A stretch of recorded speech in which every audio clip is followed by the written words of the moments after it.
Today we're looking at paragraph 43, Christ's authority over sickness. Matthew 8:14-17, Mark 1:29-34, and Luke 4:38-41.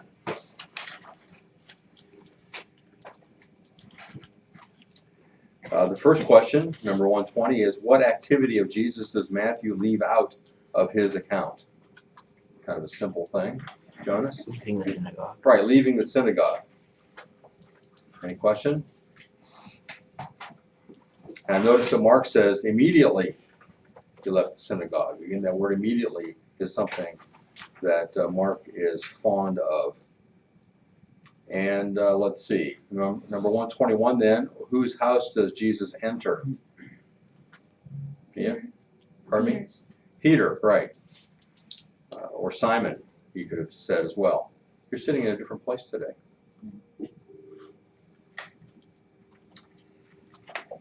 And interesting that in Capernaum, they've excavated the location of the synagogue and the location of Peter's house.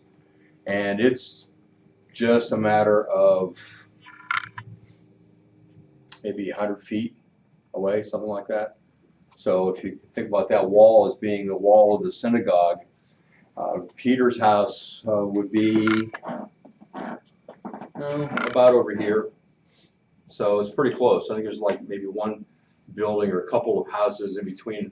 But their houses were built wall to wall. So houses shared a wall in that location anyway.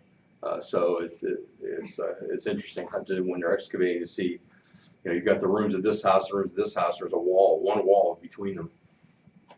And Peter's house is just over here, so it's very, very close. Number 122, what does each gospel writer say Jesus did to rid the woman of her fever? Well, by the way, we didn't say who the woman is. Who's the woman who has the fever? Right. Oh, wait, say it again. No.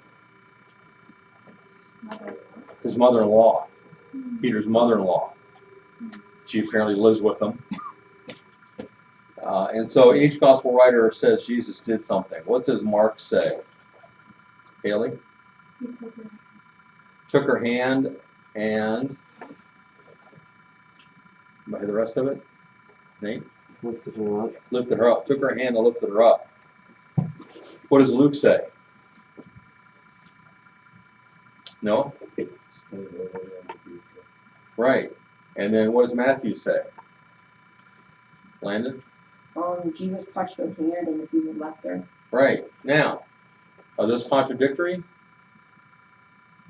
They all say something different. So how would you put those together?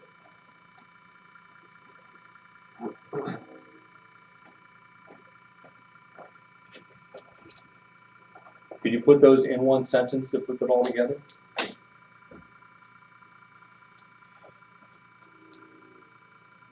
Anybody want to give it a shot?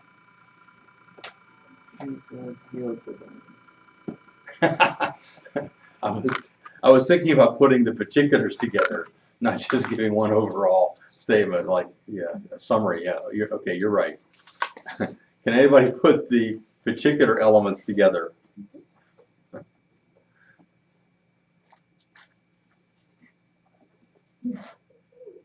Joel, give it a shot. He stood over her, touched her hand, and lifted her up, and rebuked the fever. Okay, that would work, wouldn't it? Is all that consistent with one another? Yeah. If he touched her hand and took her by the hand, that's not contradictory at all. So I think it's interesting, and we, if we had the time to look at these more particularly, we could see maybe why the emphasis of each of these was how it was. Why Mark said what he did, Luke, and so on. Okay, let's go to number 123. What does Peter's mother-in-law immediately begin to do after being healed? Morgan? On them. Pardon me? Wait on them. Wait on them or serve them. Yeah. So she didn't use that as an excuse. Oh, I've been sick. I think I need some more rest. Nope. She immediately got up and started waiting on them. Any question? Number 124, what is different about Matthew's account of Peter's mother-in-law's service? Did you notice that? What's different about Matthew's account? Brenna? Matthew says who this was to Jesus, and the others say to them. Yeah. How many of you noticed that? You got that? Okay, good. Any idea as to why Matthew noticed that in particular? I'm not sure if this is why, but what's the theme of Matthew? What is Matthew's emphasis about Jesus? Jesus is what? God. Anybody remember? Matthew is writing to what audience? Jews. To Jews. And so they'd be most concerned about Jesus being the Messiah, but also as a part of that Messiah, he's king. Messiah and king. Matthew says Jesus is king. So that might be reflected in what he points out here, that Peter's mother-in-law is serving him because he's the king. Maybe.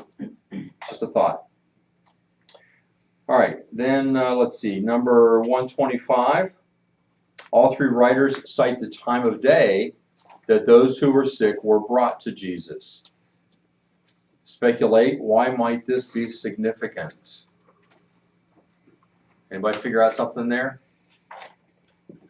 All right, Luke? Is the end of the Sabbath day, and so people are allowed to bring because the Sabbath day is the day of rest, and so since the Sabbath is over, they're allowed to bring their sick. All right, very good. How many of you had something like that?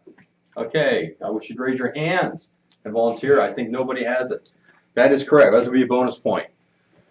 I'll explain it further for those of you that maybe didn't get it. For the Jewish person, when does the day begin? The Sabbath, the night. Well, any day. What does any day begin? At sunset. So in the evening. So the Sabbath is over at sunset. And notice that the accounts say that they began bringing them in the evening. They might have felt that if it was still the Sabbath, they couldn't carry people and things like that. That would be work. So once it becomes evening, it's no longer Sabbath. Now it's the first day of the week. And so that's when they start bringing people. Does that make sense? All right, if you figured that out, that's good. Number 126, name one difference between the accounts that stands out to you. Okay, this is purely individual answers here. What stands out to you as a difference between the accounts? All right, get started, Brenna. The way that Jesus healed the woman, and now that I know it's not contradictory. Okay, so there was a different emphasis by the different writers on how Jesus healed the woman. Okay, what else? Amelia, what do you have? How it related back to when it said when she served him and served them. Okay, that's a significant point. Lexi? In Matthew, it says that Jesus entered Peter's house, and the other ones it mentioned Andrew too, but in Matthew it didn't. Oh, okay. That's interesting, isn't it? Yeah, Luke? Matthew, at the end of his account, he quotes Isaiah. Now, and thinking about Matthew's purpose, why does he quote Isaiah? Because the Jews know that, so there's a fulfillment. Yeah, so they would all would have been familiar with that passage, and he is using it to show that Jesus is indeed the Messiah, the King. Okay. Anybody else? If you have something written down that nobody has said, you need to say it, otherwise you can't count it. Okay, that's worth a point. 127, what verse does Matthew quote as a fulfillment of prophecy?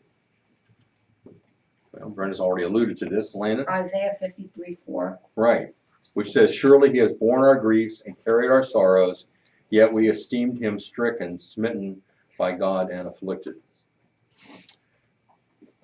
Next, number 128, speculate. why did Jesus not want the demons to express their knowledge of who he was? Because they knew who he was. You think, okay, here, everybody, here are some spirit beings that know me. Listen to them. Why does he not want that to happen, Joel? Because then people would start worshiping him over God. Worshiping Jesus? Doesn't Jesus want worship? He wants all the glory to God. Well, he is God, though, isn't he? You're saying he wants all the glory to go to God the Father. But there are times when people worship him and he does not tell them not to do that. But it's just the demons that he is telling to be quiet. Why the demons? He doesn't want like people to believe what the demons say. Like they don't like because like they don't. He doesn't want the people to like follow what the demons say. Right. Because are demons always truth-telling? No, they are. In this case, they were. They knew what they were talking about. But he certainly doesn't want to give credit to demons and want people to be following what the demons say. At the bottom of my study Bible, it said that it was not time for the revealing of Jesus as the Messiah. It was the plan of God that his death would not be jeopardized by the popularity among humans. Okay, that's true to some extent. Although Jesus is gathering followers, he is telling people things so that they'll believe in him. So that may be partially true. I think more to the point is that he doesn't want his work authenticated by demons. Even though if the demons are telling the truth, he doesn't want demons to be the source of his authority or of what people think about it. All right, so that's a speculate question. Anybody have something similar to what Luke said or what I've said about not being dependent on what demons have to say? All right, a couple people, so you get a bonus point for that one. Okay, now we go to paragraph 44, which is Christ's authority to preach. We find that in Matthew 4:23 to 25, Mark 1:35 to 39, and Luke 4:42 to 44. So this is where Jesus gets up early in the morning and goes out to a place all by himself and is praying, and the disciples are looking for him. And then he's going all throughout Galilee, preaching in the synagogues, casting out demons. And then some of the passages tell exactly where he went. Okay, so question number 129. According to Matthew, what was the threefold ministry of Jesus? What were the three things that he was doing? Give me one, Noel. Teaching. Okay, and specifically teaching in their synagogues would be a complete answer there. Teaching is okay. And what's he teaching, by the way? Do you have an idea what would be the source of his teaching? It'd be the same as what Paul did when he went to the synagogues. What was Paul teaching people when he went into the synagogues? The good news of the Messiah. Which is from from where is he teaching this? Isaiah. Isaiah would be one place, but the Old Testament, right? He's looking at the Old Testament. Jesus is doing the same thing. He's going to the Old Testament and teaching from there about the Messiah, so they'll recognize who he is. All right, so that's one part of his ministry. What's the second part? Morgan? Proclaiming that the good news of the kingdom. Right, proclaiming the good news of the gospel of the kingdom, which is the fulfillment of the Old Testament prophecies. So you see, first of all, he's teaching what the Old Testament says, and then he is proclaiming to them, and all these things are being fulfilled right now. Okay, what's the third aspect of what he is doing? Griff? Healing the sick. Right, healing every disease and every affliction, healing the sick. And why does he do that? Now, take it in context here of what is happening. Why is he healing sick? In connection with the other two things, why would he be healing the sick? Is he just being nice?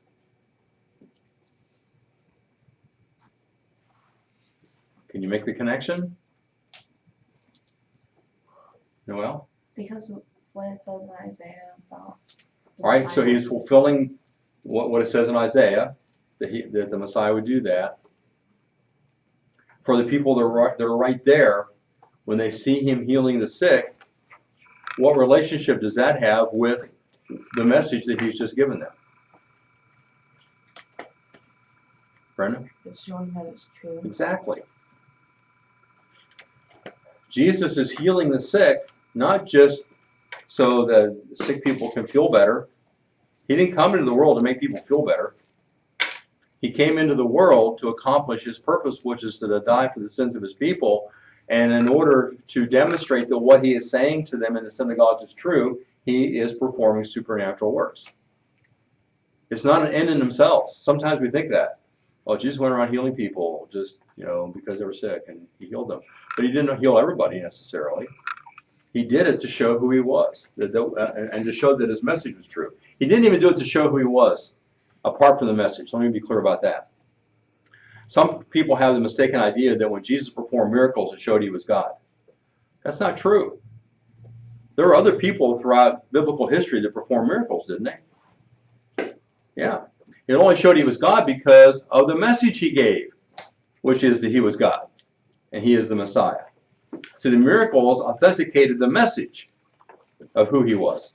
Brennan. The people who say like Jesus was just like a man and stuff, do they think like all the prophecies he just knew them all and did them so he could act like the Messiah? There are actually some who say, well, Jesus just faked it, and okay, but how do you determine where you're born? How do you there's so many things that would be impossible. In fact, I think in the videos you guys watched last year from Josh McDowell, he addressed that of the number of prophecies that had to be fulfilled, and the odds that one person could fulfill even, what was it, 6 of them or something like that, are astronomical. But so you say, some people say that he was a good teacher, that he just kind of faked being Messiah. And like he knew the prophecy, so he just did them. So he did what? Yeah. So he knew the prophecy said he would heal people, so he did. Right? How did he do that? That's the other question. C.S. Lewis had a wonderful response to that idea, because that was, C.S. Lewis wrote in the mid 20th century mostly, and he had a great response to that idea that was going around then, that, well, Jesus is not God, he just was a good teacher. He said, that's nonsense, because he said he was God, and if he's a good teacher, then he's a liar. So you have a choice. Is he a liar, or was he just crazy? He thought he was God, but he was just crazy. So he's a liar, or he's a lunatic, or he's actually Lord. Those are the choices. He says, let's get rid of this idea that he was a good teacher. He said Jesus didn't come to communicate that. Didn't intend for us to think that, and it's not even possible, knowing what he said. All right, so C.S. Lewis, and that's in Mere Christianity, if you want to read more specifically what he says there. All right, question. So it's 3 points for number 129. Number 130. What does Mark add to Luke's account of what Jesus did upon rising in the morning? Marissa, what do you have there? He said it was still dark out. The question is what Jesus did upon rising. Mia. He prayed. Is the answer there. He prayed. That's what he did. 131. What does Mark add to Luke's account of who was searching for Jesus? Kayla? That Simon and those who were with him searched Right. for him. Right. Simon and those who are with him. Any question?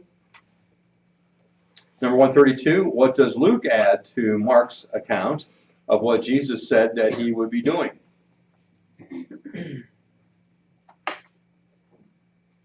Nate? That he would go into the next towns and preach there. And yeah, that's all. Okay, preach what? Anybody have that?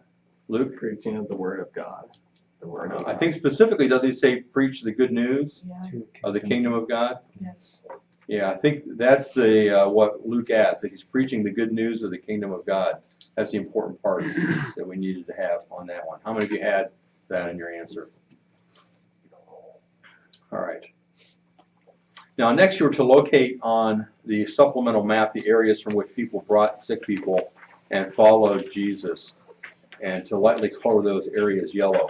What I intended you to use was the map I gave you that has the divisions there. I'm not sure if all of you understood that or not. I'm looking around, I'm seeing at least several of you did. And it was to take the places that were given there in the text and color those in, just to see, so you could see where all these people came from. So what's your impression about what the places you colored yellow? Did you think, after you colored it, did you think about it at all? Or why you were coloring? What did you think?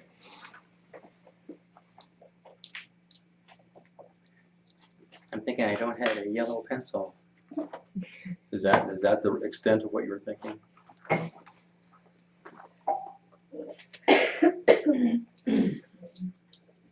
See, the exercises are to get you to think about things.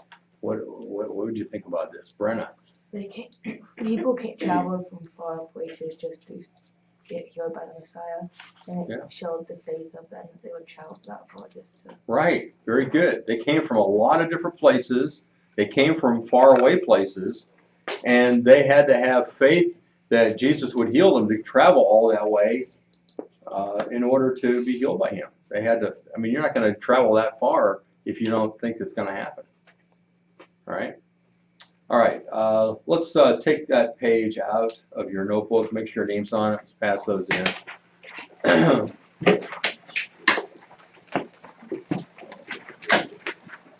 fact, let's pass them over to Landon. Landon can lay them on my desk.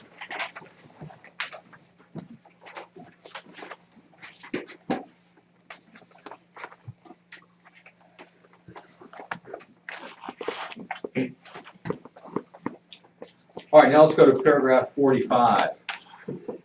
Christ's authority over defilement. We've seen Christ's authority over nature, Christ's authority over disease. Here's Christ's authority over defilement. Matthew 8, 1-4, Mark 1, 40-45, and Luke 5, 12-16. So he comes down from the mountain, great crowds are following him, and a leper comes and wants to be healed. And he prefaces it by saying, Lord, if you will, you can make me clean. And then you know what happens. Let's go to question 133. What does the leper believe about Jesus that is necessary for his healing? What does he believe about Jesus that is necessary for him to be healed? What does he believe? Luke? Jesus can make him clean. Right, that Jesus has the ability to make him clean. Did you get that? Jesus has the ability. All right, number 134. What does the leper not know about Jesus that is necessary for his healing? What does he not know? Noel? I said that Jesus was the Messiah. Okay, I don't think we have an indication that he doesn't know that. In fact, I'm sure that it wouldn't be necessary for him to know that, or for him to even believe that, for him to be healed necessarily. Luke, what do you have? If the Lord will make him clean. Yeah, if Jesus was willing to make it. That's the other thing he doesn't know, doesn't he? Isn't that right? He doesn't know if Jesus is willing to make him clean. He knows he's able. His question is Jesus willing? How many of you had that Jesus would be willing? Okay, we'll count that as a bonus point. That maybe was a little difficult for you. So he knows Jesus has the ability. He doesn't know if Jesus is willing. All right, 135. What unusual action did Jesus perform towards the leper? Landon? I have he stretched his hand out and touched him Why would that be so unusual? because he wouldn't really want to get near a leper because he can get the disease. Yeah, exactly. You don't touch lepers. In fact, do you know anything about lepers during Bible times? What do you know about leprosy? That they would be kicked out of the towns, and even if you touched one, you would be thought unclean, and you couldn't make sacrifices anymore, and They would just be basically banished and thought they were going to hell. Yeah, so it was basically against the law to touch a leper, according to the Jewish law. When lepers traveled around, do you know what they had to do if they were traveling from place to place, or was any place where they saw people? They would have to shout out, "Unclean, unclean," so no one would come near them. So it was a really big deal that Jesus reaches out and touches him.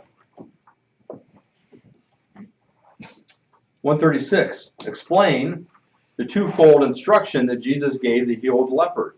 So he heals him, and what's the first thing that he tells him? Jordan? See that you say nothing to anyone. Yeah, don't tell anybody. That seems kind of strange, doesn't it? Can you think why he would tell him that, Landon?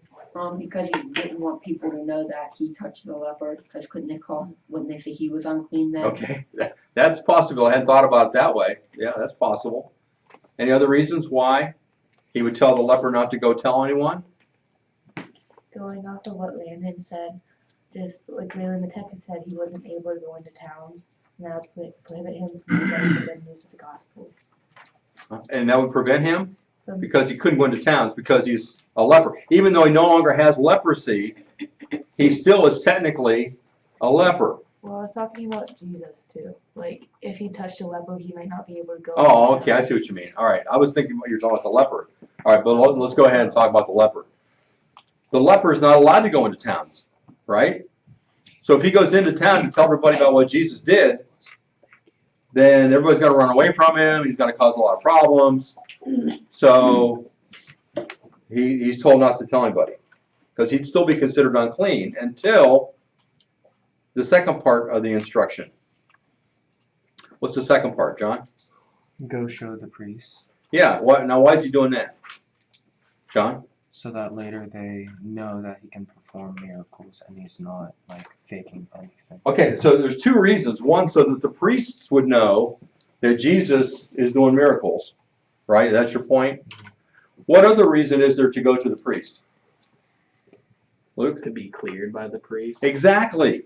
Because the Old Testament law said that if you have leprosy, the only way you can be pronounced healed or clean is for a priest to examine you. And then they could determine that you're clean. So now you understand the first part maybe a little better. Don't go telling anybody. First go to a priest. And after the priest clears you and declares to everybody you're no longer a leper, then you can tell anybody you want. But don't go as a person who's considered a leper, because that's just going to cause difficulties. Lynn. How if the priest examined them if they weren't allowed to touch them? That's a good point. I don't know. At a distance, all right, take off your robe. Where are all those splotches on your skin, all those splotches and things? And it would be over a period of time, too. I think it was 7 days, maybe, that they had to be examined and kept apart so that they were sure that the disease wasn't coming back. So I imagine it's very carefully, without touching. Good question. Any others? Yeah, you understand the significance of what's going on there then? All right, so how many of you, all of you should have had, don't tell anybody. Did everybody have that he had to be cleared by a priest? Okay, good. So 2 points on number 136. Now, what's interesting is that, and what Lander brings up is significant, because is this something the priest had experience doing? Checking out healed lepers? No. In fact, there's nowhere in the Bible it's recorded that any Jewish person was ever cured of leprosy ever since the law was given. There were 3 miracles that were traditionally thought that would be messianic miracles. These are miracles that only Messiah could do.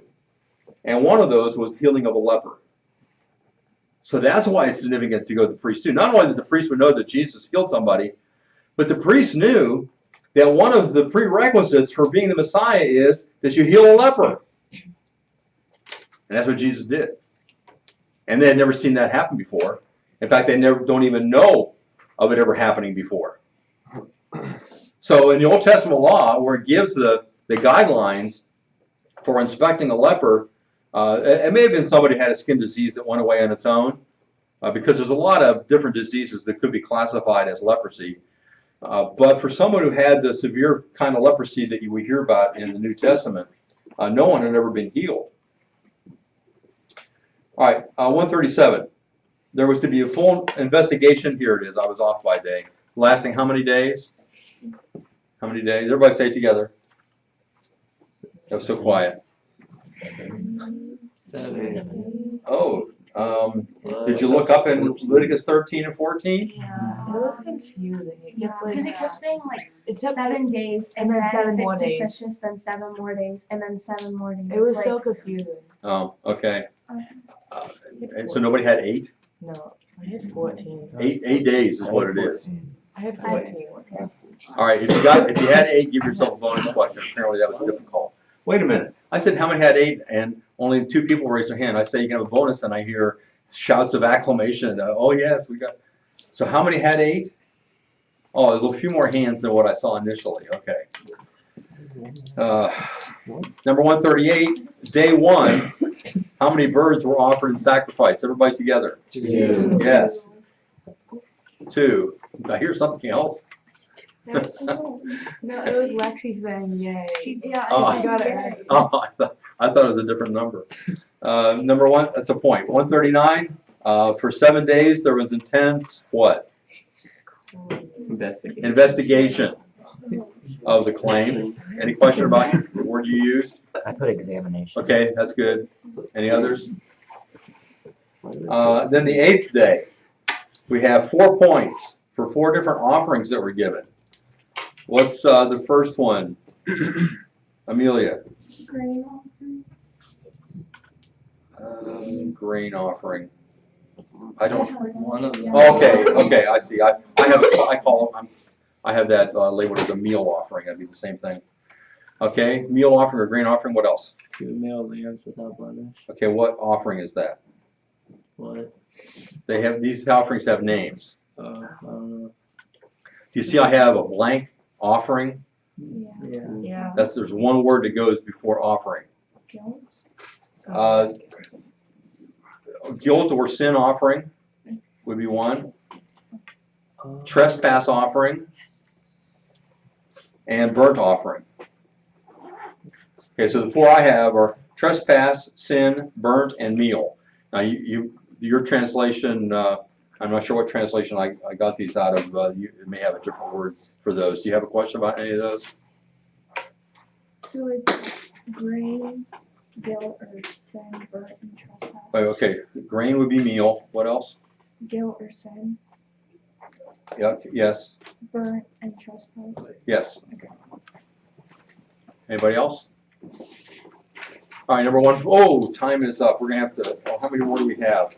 Oh, yeah, a few more questions. We'll finish up tomorrow. For tomorrow, I want you to do paragraphs 46 and 47. Then we'll get a grade tomorrow from what we did today.